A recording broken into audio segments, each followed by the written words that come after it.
कैदी नंबर 736, जो वयाने खूपच कमी होता, ज्याचं वय जवळपास 18 वर्ष होतं. त्याच्या चेहऱ्यावर एक विचित्र प्रकारचे हावभाव होते. नाही त्याला मी निरागस बोलू शकत होते आणि नाही लबाड.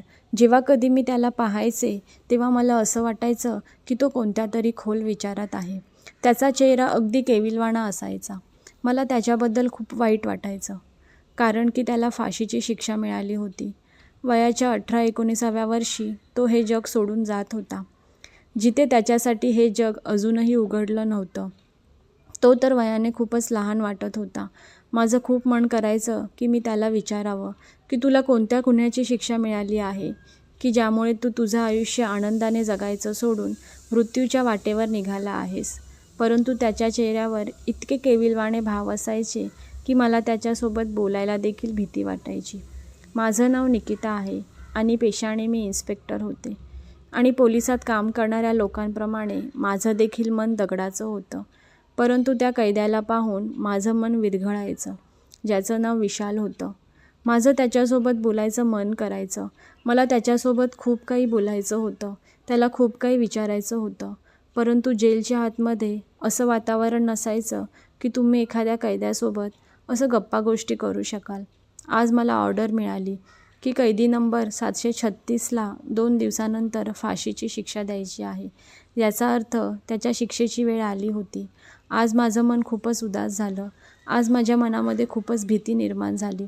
ती ऑर्डर हातात पडताच माझं हृदय खूप जोरजोरात धडधडत होतं, कारण की आज त्याला फाशीची शिक्षा मिळणार. माझं मन अस्वस्थ होतं. मी विचार केला की मी त्या कैद्याला त्याची शेवटची इच्छा विचारेल, कारण माणसाला मरणाच्या आधी त्याची शेवटची इच्छा नेहमी विचारली जाते. हा त्याचा अधिकार असतो. मग ती इच्छा त्याच्या आवडीचं जेवण जेवायची असेल किंवा त्याला त्याच्या आवडीच्या व्यक्तीला भेटायची असेल, त्यांची ती इच्छा नेहमी पूर्ण केली जायची. कैदी नंबर 736ला फाशीची शिक्षा मिळाली होती, त्यामुळे त्याला देखील शेवटची इच्छा विचारली जाणार होती. त्या दिवशी त्याचे आई वडील त्याला भेटायला आले. त्याची आई त्याला मिठी मारून जोरात रडत होती. त्याची आई बोलत होती, बेटा मला पूर्ण विश्वास आहे की देव तुला ही शिक्षा भोगावी लागू देणार नाही. तुला त्या शिक्षेपासून नक्कीच वाचवेल. माझं मन मला सांगतंय की माझा मुलगा निर्दोष आहे. मला त्या बाईवर दया येऊ लागली. ती बाई हे सगळं काय बोलत होती, कारण की त्याला फाशी तर 2 दिवसानंतर होणार होतीच आणि एकदा का शिक्षा सुनावली की मग त्याला कोण अडवू शकत होतं. खरं तर पुढचा दिवस रविवार होता, त्यामुळे मला आजच त्याच्या शिक्षेची ऑर्डर मिळाली होती आणि मला सांगितलं गेलं की आजच त्याच्या घरातल्या लोकांसोबत भेट घडवून आणावी, जेणेकरून सोमवारी त्याला त्याची शिक्षा दिली जाईल. मला तर असं वाटत होतं की त्या कैद्याची म्हणजे विशालची शेवटची इच्छा हीच असेल की स्वतःच्या परिवाराला भेटावं आणि त्यानंतर तो कोणतीही इच्छा व्यक्त करणार नाही. त्यांना भेटल्यानंतर तो फक्त मरून जाणंच पसंत करेल. परंतु मला हे माहीत नव्हतं की त्याची शेवटची इच्छा ही इतकी विचित्र आणि सगळ्यात वेगळी असेल. विशालची त्याच्या घरातल्यासोबत भेट घडवून आणल्यानंतर त्याला पुन्हा कोठडीमध्ये बंद केलं गेलं. आता त्याच्याजवळ फक्त 48 तास शिल्लक राहिले होते. मी अगदी आपुलकीने त्याला विचारलं, विशाल तुझी मरणाआधीची शेवटची इच्छा तर पूर्ण झाली असेलच. आता तुझी अजून शेवटची इच्छा काय असणार आहे? तू तर तुझ्या घरातल्यांना भेटला आहेस.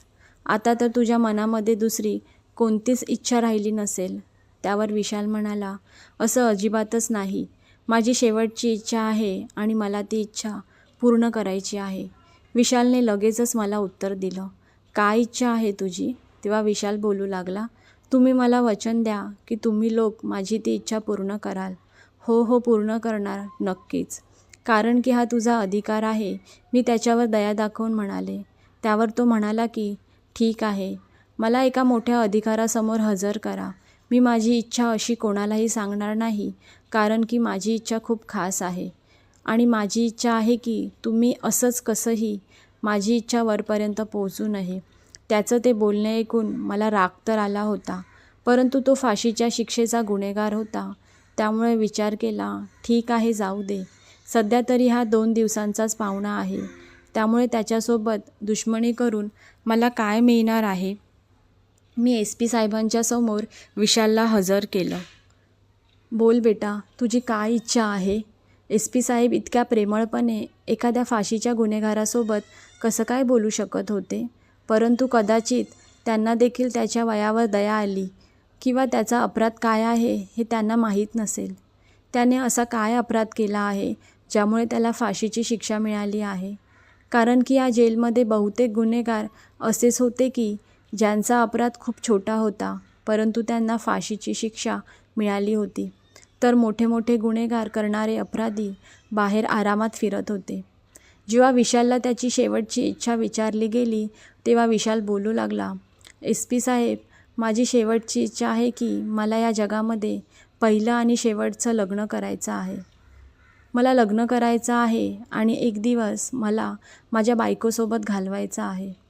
त्याची इच्छा ऐकून आमच्या तोंडाला जणू कुलूपच लागला गेला. तेव्हा SP साहेबांनी जरा हुशारीने काम घेतलं आणि म्हणाले, बेटा, हे बघ, तुझं लग्न तर आम्ही करून देऊ शकतो, परंतु तुझ्यासोबत लग्न करण्यासाठी तयार कोण होईल? तुझ्या घरातले श्रीमंत तर नाहीत. तू एक गरीब घरातला मुलगा आहेस. त्यामुळे कोण तुझ्यासोबत लग्न करेल? का उगाच हा चान्स घालवतोस? त्यापेक्षा कोणती तरी दुसरी इच्छा व्यक्त कर. जर तुला तुझ्या आवडीचं काही खायचं असेल, कोणाला भेटायचं असेल तर ते आम्हाला सांग. आम्ही ते सर्व तुझ्यासाठी करायला तयार आहोत. तू फाशीच्या शिक्षेचा गुन्हेगार आहेस आणि आमच्यासाठी ही खूपच दुःखाची बातमी आहे. परंतु न्याय खूप कडक आहे आणि न्याय असाच आहे सगळ्यांसाठी. बरोबर आहे. पर कोणी वयाने लहान असो किंवा वयाने मोठा असू देत, एखादा साधू असू देत किंवा एखादा बदमाश, सगळ्यांना नजरेतून पाहिलं जातं. मला माहीत नाही की तुला शिक्षा का मिळाली आहे. तुझी केस तर भरपूर दिवस कोर्टात चाललीसुद्धा नाही, परंतु तुला फाशी शिक्षा मिळाली आहे. तुझ्या केसचा निकाल तर लगेचच लागला आणि तुला फाशीची शिक्षा मिळाली आहे. यामध्ये तुझा अधिकार आहे की तुझी शेवटची इच्छा आम्ही पूर्ण करावी. तुझी इच्छा मी पूर्ण करू शकतो, परंतु तुझ्यासोबत लग्न करायला कोणी तयार तर असायला पाहिजे ना. आणि जर कोणी तयारच नसेल तर तुझं आम्ही लग्न कसं करून देऊ?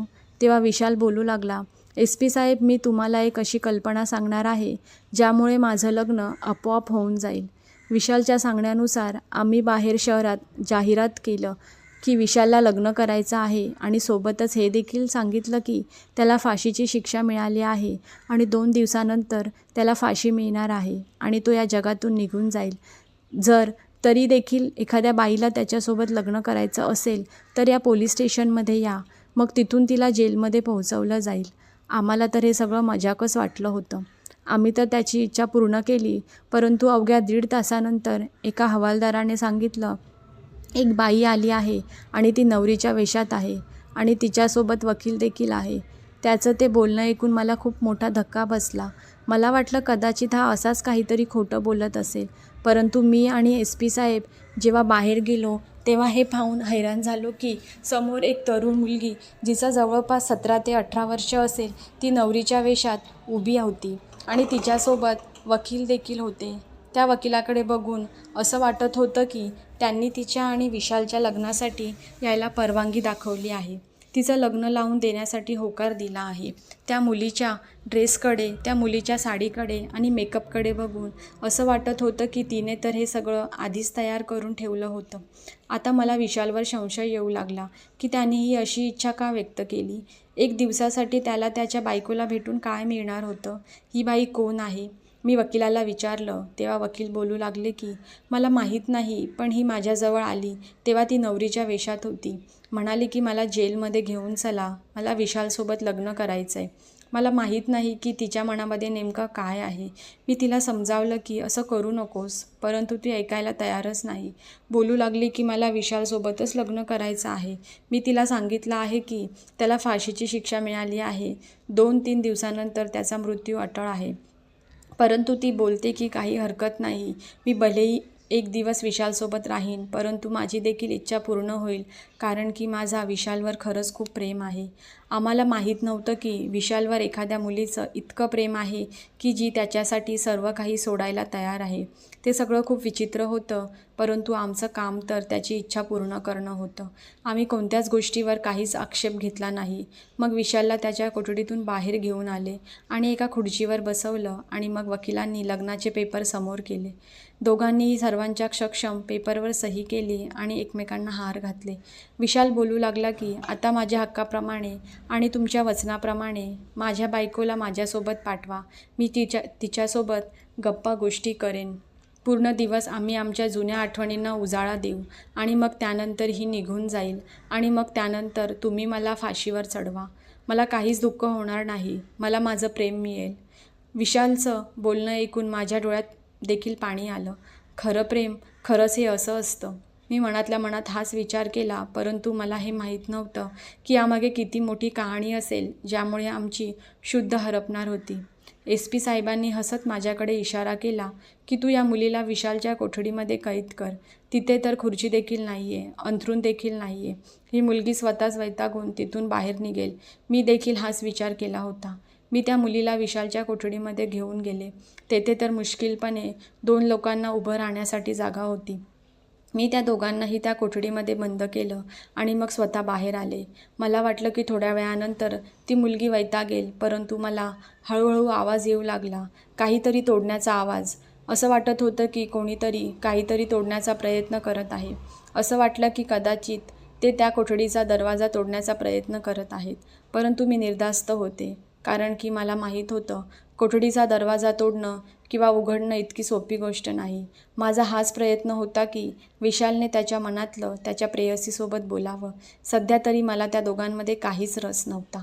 ते जे काही बोलत होते ते मी ऐकले नाही, त्यांच्यावर लक्ष दिलं नाही. मला निर्धास्त करणारी एकच गोष्ट होती की त्या कोठडीच्या दरवाजावर एक खूप मोठा कुलूप लावला गेला होता आणि ते कुलूप कोणीही तोडू शकत नव्हतं. खूप वेळ निघून गेला. मला झोप येऊ लागली. तेव्हा मला त्या कोठडीतून ओरडण्याचा आवाज आला. मी लगेचच तेथे गेले. तेव्हा ती मुलगी जी विशालसोबत लग्न करून इथे आली होती आणि त्या कोठडीमध्ये बसली होती, ती बोलू लागली, मला इथून बाहेर काढा. आता मी विशालसोबत 1 मिनिट देखील राहू शकत नाही. मला वाटलं कदाचित विशाल तिच्यासोबत काहीतरी चुकीचा वागला असेल. ती मुलगी बोलू लागली की माझ्या घरातले माझी वाट पाहत असतील, त्यामुळे मला आता घरी जायचं आहे. मी लगेचच त्या कोठडीचा दरवाजा उघडला, त्या मुलीला बाहेर काढलं आणि पुन्हा एकदा कोठडीच्या दाराला कुलूप लावून विशालला बंद केलं आणि पुन्हा माझ्या केबिनमध्ये आले. मला या गोष्टीची अजिबातच कल्पना नव्हती की जेव्हा सकाळ होईल तेव्हा एक मोठं वादळ येणार आहे. सकाळी मला SP साहेबांनी विचारलं, तो कैदी नंबर 736 कुठे आहे? तेव्हा मी म्हणाले, कुठे असणार तो? तो त्याच्या कोठडीमध्ये बंद असेल. तुम्ही असं का विचारताय? तेव्हा SP साहेब बोलू लागले की मला तर कुठे दिसत नाही. मी एका कॉन्स्टेबलला पाठवलं होतं. सांगितलं की येताना विशालला घेऊन ये, परंतु त्याला तो कुठे सापडला नाही. तुझ्याकडून काही चूक झाली नाही ना? मी SP साहेबांना सांगितलं की मी जाऊन बघते, पण माझं हृदय जोरात धडधडत होतं. जर तो कैदी कुठे हरवला किंवा जर त्याने मला फसवलं असेल तर मग मी काय करणार होते? मी धावत धावत कैदी नंबर 736च्या कोठडीजवळ गेले. तिथे तर नेहमीप्रमाणे खूपच अंधार पसरलेला होता. नेहमीप्रमाणे मी विशालला आवाज दिला, परंतु काहीच उत्तर आलं नाही. मी टॉर्च लावून पाहिलं तेव्हा एक माणूस होता. तो जमिनीवर पडलेला होता. असं वाटत होतं की त्याचा मृत्यू झाला आहे. मी लगेचच ती कोठडी उघडली, पण जेव्हा मी त्याला हात लावला तेव्हा माझा तर जीवच गेला. इतक्यात SP साहेब देखील तिथे पोहोचले. त्यांनी देखील त्या माणसाकडे पाहिलं. तेव्हा त्यांना देखील खूप मोठा धक्का बसला. SP साहेब मला ओरडू लागले, तुला अजिबातच अक्कल नाही का? इथे काम करून तुला एवढी वर्ष झाली आहेत, तुला एवढा अनुभव आहे, परंतु अजूनही लोक कशी असतात हे तुला ओळखता येत नाही का? SP साहेब मला ओरडत होते, याबद्दल तुला कसं काही माहीत नाही? लाज वाटले पाहिजे तुला. माहीत नाही तुझं लक्ष कुठे असतं. जर त्याचा मृत्यू झाला असेल तर त्यासाठी फक्त तू जबाबदार असशील. SP साहेब मला ओरडत होते आणि माझं मन करत होतं की समोर पडलेल्या त्या माणसाला जमिनीवर जोरात आपटावं. इतका मोठा धोका आमच्यासोबत झाला होता. त्याला कोणत्याही किमतीत आम्ही विसरू शकत नव्हतो. मी विचार केला होता की ती मुलगी जी विशालसोबत लग्न करण्यासाठी आली होती, जी प्रेमामध्ये वेडी झाली होती, तिला विशालने इथे आम्हाला फसवण्यासाठी पाठवलं आहे. तो जर नवरीचा वेश करून त्या जेलमधून पळून गेला होता आणि आमच्यासमोर त्या मुलीला ठेवून गेला होता. आता त्या मुलीला आम्ही फाशीची शिक्षा तर देऊ शकत नव्हतो, कारण की फाशी तर ज्याला फाशी मिळालेली असते त्याच आरोपीला दिली जाते. आता या मुलीला आम्ही काय बोलू शकत होतो, जी मुलगी आमच्यासमोर पुरुषांचे कपडे घालून उभी होती? तुम्ही लोकांनी विशालसोबत चांगलं केलं नाहीत. त्याला फाशीची शिक्षा देणं हे खूप चुकीचं होतं आणि हे सगळं आता वेळेनुसार सिद्ध होईलच. माझ्या नजरेला नजर मिळून ती सर्व बोलत होती. तेव्हा मला तिच्यावर खूप राग येऊ लागला, परंतु मी काहीही करू शकत नव्हते. SP साहेबांनी ऑर्डर दिली की आता लवकरात लवकर विशालला शोधावला जावं लागेल, नाहीतर 2 दिवसानंतर आपण काय उत्तर देणार होतो. आपल्याला त्याला फाशीची शिक्षा द्यायची होती, फासावर लटकवायचं होतं आणि तो आता आपल्याला फसवून पळून गेला, चकवा देऊन गेला. ही खूपच लाजिरवाणी गोष्ट आहे. मला तुझी ड्युटी पुरुषांच्या जेलमध्ये लावायलाच नको होती. शेवटी स्त्री स्त्री असते, ती पुरुषांना समजू शकत नाही. SP साहेब मला खूप काही सुनावत होते. माझे हृदय, माझं मन खूप घाबरलं होतं. मला समजत नव्हतं की इतका मोठा धोका माझ्यासोबत कसा घडू शकतो. मी एका पुरुषावर विश्वास ठेवला, एका मुलीवर दया दाखवली आणि त्यांचे लग्न लावून दिलं. त्यांनी माझ्या डोळ्यामध्ये धूळ फेकली, परंतु आता आमच्याजवळ फक्त एकच उपाय होता. आम्ही त्या मुलीच्या आईवडिलांना भेटायचं. विशाल रात्रीच्या अंधारात कुठे गेला होता याबद्दल आम्हाला काहीच माहीत नव्हतं, कारण की तो इथून सकाळी 4 वाजता निघाला होता. परंतु मला त्या मुलीचं खूप आश्चर्य वाटत होतं. मला आता हे जाणून घेण्याची खूप उत्सुकता होती की ती मुलगी कसं काय विशालच्या जागेवर बसण्यासाठी तयार झाली, कसं काय तिने विशालला स्वतःचा नवरा देखील कबूल केला आणि कसा तिने विचार केला की त्याची फाशी तिला दिली जावी. इतकं प्रेम एखाद्या आरोपीवर कोणीही करू शकत नाही.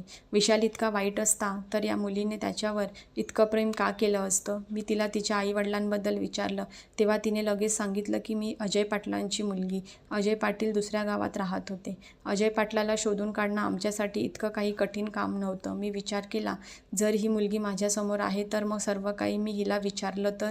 मी तिला विशालबद्दल विचारलं, तेव्हा तिने मला विचित्र गोष्ट सांगितली. बोलू लागली, मी विशाल दादाबद्दल एक एक गोष्ट सांगण्यासाठी तयार आहे. मी हैराण होऊन तिला पाहत होते. मी तिच्या नवऱ्याला दादा बोलत होती. दादा, तू त्याला भाऊ समजतेस? नात्याने तुझा भाऊ लागतो का? तुम्ही लोकांनी हे नाटक केलंत का? नाही, विशाल माझा भाऊ लागत नाही, परंतु माझ्या भावासारखा आहे. माझं त्याच्यावर नक्कीच प्रेम आहे, परंतु माझं प्रेम असं नाही. मी त्याला भाऊ मानत होते. ती मुलगी मला सांगत होती, मग तू हे सगळं का केलंस? तू त्याच्यासोबत लग्न का केलंस? काय कारण आहे? तू आम्हा सर्वांना चकवा देण्यासाठी, विशालला इथून पळवून जाण्यास मदत करण्यासाठी आमच्यासोबत हे असं काही केलंस आहेस ना? मी रागावूनच तिला विचारलं. विश्वास ठेवा, असं अजिबातच नाही. तो संध्याकाळपर्यंत परत इथे येईल. तो मला इथे कसा बघू शकतो? आता तर त्याने माझ्यासोबत लग्न देखील केलं आहे. मी त्याची जबाबदारी आहे. मला पूर्ण विश्वास आहे की ही जबाबदारी झिडकारून घाबरून तो कधीही जाणार नाही. त्या मुलीचं बोलणं ऐकून मी हैराण झाले, परंतु त्यानंतर तिने मला जी गोष्ट सांगितली ती तर मला खूपच हैराण करणारी होती आणि मग मला मजबूर केलं की मी पुन्हा एकदा माझा निर्णय बदलावा. यामागे खरं काय हे शोधून काढावं. माझं नाव मीनाक्षी आहे. माझ्या मोठ्या बहिणीचा साखरपुडा विशालसोबत झाला होता. विशाल लहानपणापासूनच खूपच बहादूर मुलगा. आयुष्यामध्ये खूपच कमी प्रसंग आला असेल जेव्हा विशाल एखाद्याला घाबरून पळून गेला असेल. विशाल माझ्या वडिलांच्या मोठ्या बहिणीचा मुलगा होता. तो आत्याचा मुलगा असल्यामुळे माझ्या आईवडिलांचा विशालदादावर खूप विश्वास होता आणि त्यामुळेच त्यांनी माझ्या मोठ्या बहिणीचं लग्न विशालदादासोबत ठरवलं. तेव्हा आईवडील देखील घरात नव्हते. माझ्या बहिणीचा आणि विशालदादाचा साखरपुडा झाला होता. त्यामुळे हे तर सरळ सरळ आहे की त्यांचं आमच्यासोबत एक नातं जोडलं गेलं होतं. आम्ही दोघी बहिणीच घरी होतो. घरामध्ये अजून कोणीही नव्हतं. तो मागच्या दारातून आला होता. मग समजलं की तो ताईला भेटायला आला आहे. जेव्हा मी चहा बनवायला लागले, दोघे एकमेकांसोबत बोलत होते. इतक्यातच दारावर जोरजोरात खटखट होऊ लागली. मी घाबरले. मला वाटलं कदाचित आमचे वडील आले आहेत, पण जेव्हा मी दाराच्या फटीतून डोकावून पाहिलं तेव्हा कोणीतरी 3-4 माणसं बाहेर उभी होती. मला खूप भीती वाटू लागली. मी विचार देखील करू शकत नव्हते की आमच्या दारावर कधी अशी लोकं देखील येतील. मी ह्या गोष्टीमुळे तर निश्चित होते की विशालदादा आमच्यासोबत आहे, परंतु ती माणसं गावातली गुंड होती, ज्यांना बघूनच लोकं घाबरायची. ती लोक बोलू लागले की दरवाजा उघड, नाहीतर आम्ही दरवाजा तोडून टाकू. मी त्यांच्याकडे विनंती करू लागले आणि बोलू लागले की घरामध्ये आम्ही दोघीच बहिणी आहोत, तुम्ही निघून जा. तेव्हा ती माणसं आई बहिणीवरून शिव्या देऊ लागली की आम्ही परत जाणार नाही. तू आम्हाला सरळ सरळ मूर्खात काढतेस, वेड्यात काढतेस. आम्हाला माहीत आहे की यावेळेला घरामध्ये कोण कोण आहे. तुमच्या घरामध्ये एक मुलगा आला आहे. हा सगळा गोंधळ ऐकून विशालदादा देखील बाहेर आला. त्याने घराचा दरवाजा उघडला आणि मला आतमध्ये जायला सांगितलं. मी तर आतल्या खोलीत निघून गेले, परंतु विशालदादा त्या लोकांसोबत भांडू लागला. आधी तर विशालदादा त्यांना शांतपणे समजावत होता, तिथून जायला सांगत होता, परंतु त्यापैकी एक खूपच घाण बोलू लागला. की आम्हाला जर माहीत असतं की इथे मुली आहेत आणि अशा प्रकारच्या मुली आहेत तर आम्ही देखील इथे रोज आलो असतो. आम्ही तर तिघे चौघे आहोत, यांना पैसे देखील जास्त चांगले मिळतील. त्यांचे हे बोलणे ऐकून विशालदादाला राहवलं नाही. ते लोक इतकं वाईट साईट बोलत होते की ज्यामुळे विशालदादा खूपच चिडला. तो रागाने लालबुंद झाला. हे तर सरळ सरळ आहे की जर त्याच्या होणाऱ्या बायकोबद्दल इतकं कोणी घाणघाण बोललं असतं तर तो पुरुष कदापि ते सहन करणार नाही. त्यावेळी तर विशालदादा त्यांना काही बोलला नाही. विशालदादा हुशार होता आणि त्याला एवढी अक्कल होती की आम्ही दोघी बहिणी घरात असताना त्याच्यासोबत भांडणं करणं खूप चुकीचं होतं. विशालदादाने त्यांना समजावून घरी पाठवलं आणि आता हा तर रोजचाच तमाशा झाला. आमच्या घराच्या बाहेर 3-4 गुंड उभं राहायचे. आई बाबा जसे इकडे तिकडे जायचे ते लोक आम्हाला खूप त्रास द्यायचे. एके दिवशी असा प्रसंग घडला ज्यामुळे आमचं आयुष्य अगदी पलटून गेलं. माझी बहीण तिच्या खोलीमध्ये झोपली होती. त्याच वेळेला एक पुरुष चोरून खिडकीतून तिच्या खोलीत आला आणि त्यावेळेस विशालदादासुद्धा घरामध्ये आला. मग तेव्हा इतकं मोठं भांडण झालं की ज्यामध्ये ना फक्त माझ्या बहिणीचा खून झाला तर विशालदादाच्या हातून देखील एक असा गुन्हा घडला ज्यामुळे त्याला फाशीची शिक्षा मिळाली. जर आम्ही लोक देखील श्रीमंत असतो, आमच्याकडे देखील राजकीय ताकद असती तर नक्कीच असं झालं नसतं.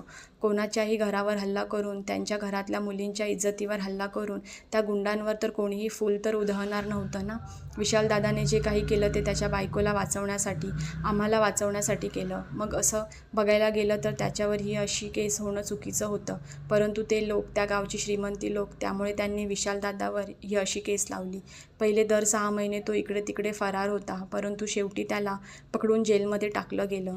आता जरी तो इथून तिथून बाहेर निघाला तरी देखील ते लोक त्याला जिवंत सोडणार नाही. खरं तर दोष आमचा नाही तर दोष त्या लोकांचा आहे ज्यांनी आमच्या घरावर कारण नसताना नजर ठेवली. आम्हाला आम्ही न केलेल्या गुन्ह्याची शिक्षा दिली. माझ्या वडिलांनी विशालदादाच्या वडिलांना ही कल्पना सांगितली. विशालदादाचे वडील जेव्हा त्यांना भेटायला आले तेव्हा त्यांनी हा सर्व प्लॅन त्यांना व्यवस्थित सांगितला. माझ्या आईने वचन देऊन सांगितलं की मी माझी दुसरी मुलगी देखील तुझ्यावर ओवाळून टाकेन, परंतु तुला शिक्षा होऊ देणार नाही. आमच्या कुटुंबाला जितकी त्याची गरज आहे तितकी कोणाला नाही. जर मी मरून गेले तरी काहीच फरक पडणार नाही, असं बोलून ती मुलगी रडू लागली. मला समजत नव्हतं की आता त्या केसचं काय होणार, परंतु सध्या विशाल एका मोठ्या वकिलाला भेटण्यासाठी दुसऱ्या शहरात गेला होता. कारण की जेव्हा हे सगळं घडलं होतं तेव्हा त्या लोकांनी एक मोठा वकील करून सोबतच त्याची ओळख वापरून विशालकडून कोणतीही तक्रार दाखल करून घेतली नव्हती. सोबतच त्याला कोर्टामध्ये अपील देखील करू दिलं नव्हतं. त्याच्या बाजूने त्याला काही बोलू दिलं नव्हतं. त्यामुळे त्याला ती फाशीची शिक्षा मिळाली. परंतु आज देवाने त्यांना मदत केली होती. त्या मोठ्या वकिलाने विशालची केस खूप चांगल्या पद्धतीने लढली आणि विशालला त्याचा हक्क मिळवून दिला. विशालला त्या केसमधून निर्दोष सिद्ध केलं. त्याची काही चूक नव्हती. देव आपल्या सर्वांना योग्य मार्गावर चालण्याची बुद्धी देवो, हीच प्रार्थना. मित्रांनो, जर तुम्हाला कथा आवडली असेल तर व्हिडिओ लाईक करा आणि अशा छान छान कथा पाहण्यासाठी